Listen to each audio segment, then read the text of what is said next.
This is the Carlton Cinema, which opened in 1937 May.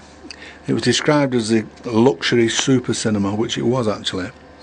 It could seat 2,500 people. It was built on an Italian theme. In the plasterwork there was gondolas going through the Venetian canals, etc. It was the last word in luxury.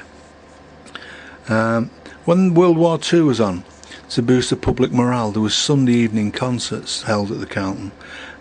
Such artists as Teddy Brown, Nat Ganella, Rob Wilton, Cavan O'Connor.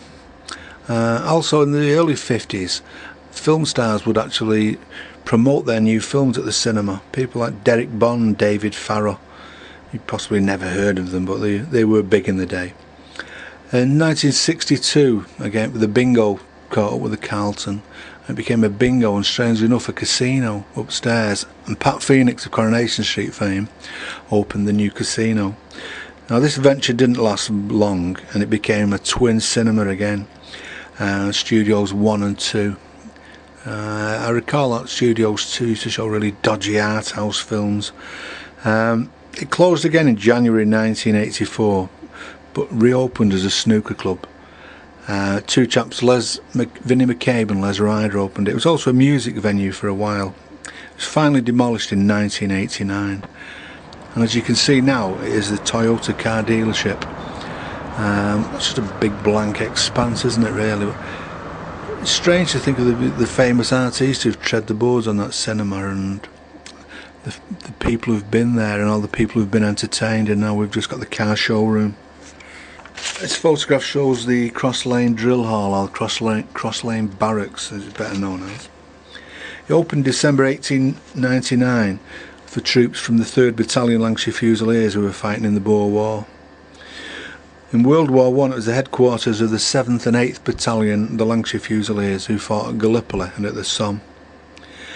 A rather grisly story about the barracks. In 1916, a chap called Private John Kelly, he was guarding Private Walter Taylor, who was confined to barracks for a minor offence.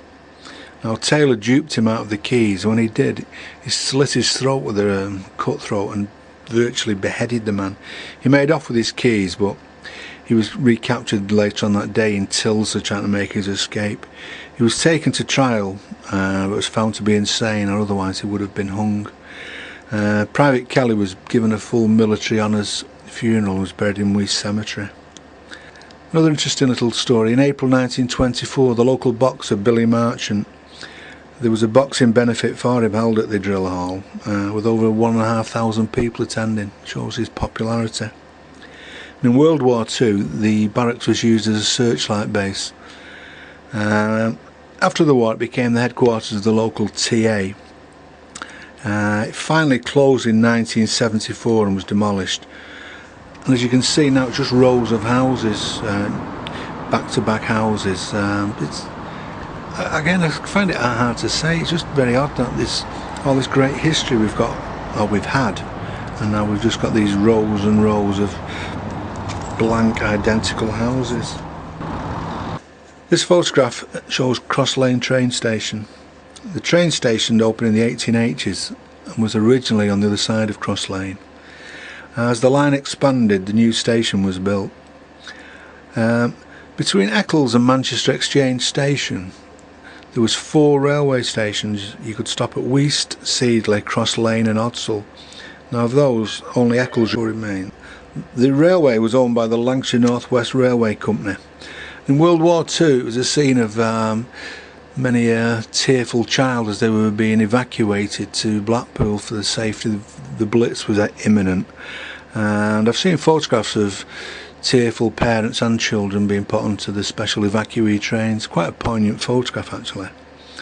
The axe fell for Cross Lane's train station in July 1959. This was under the Beeching cuts. Dr. Beeching, you may remember, closed most of the British Railway down, didn't they? And the local papers reported on there was a big demand on the last day for railway tickets by local enthusiasts and railway enthusiasts. As you can see now, there's nothing whatsoever to tell you that there's been a train station here. We're looking down onto it from the motorway overpass. You can still see the two lines running to Manchester and Liverpool, but there's nothing to let you know there's been a train station on this site. Finally, we come to the Ship Hotel, possibly the most infamous pub, or famous if you will, in Salford, on the corner of Eccles New Road and Cross Lane. Now, the pub opened December 1899. Very, very popular public house, and by 1908 in the adverts it was describing itself as the Winter Gardens of Salford, and could boast of having the Ship Hotel orchestra. If you could call a piano, a cello and a violin an orchestra, which it proudly did. I think its heyday was just after the war, the 1950s. I say the pub was very popular with seamen from Salford docks. From all over the world. The pub was known as being famous from Sealy to San Francisco. It was equally popular with the ladies of the night, and also many colourful characters of that time.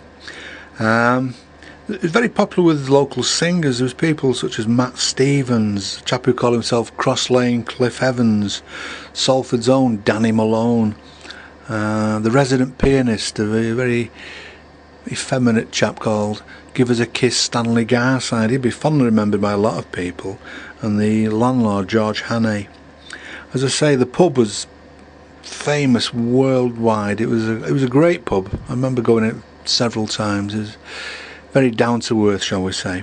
It closed in December 1973 and was demolished in the late 70s. It was a sad end to what I think was possibly the most famous pub in Salford. And as you can see now, you can see no trace of the public house whatsoever. It's based, well, it is on the junction, I'd say, of Eccles New Road and Cross Lane, but there's a motorway running through it right now, so it'd be impossible to detect exactly where the pub was. The boundaries have been changed that much. As I say, the road cuts right through it and destroys any traces of our history. Well, that concludes our walk down Cross Lane, or Memory Lane if you will. I hope you've enjoyed it. We'll bring back some memories, happy ones hopefully. I've enjoyed the walk. We just wanted to show you the contrast of what has happened over the years and the development or lack of in Salford. All I can say is I hope you've enjoyed it. Thanks very much.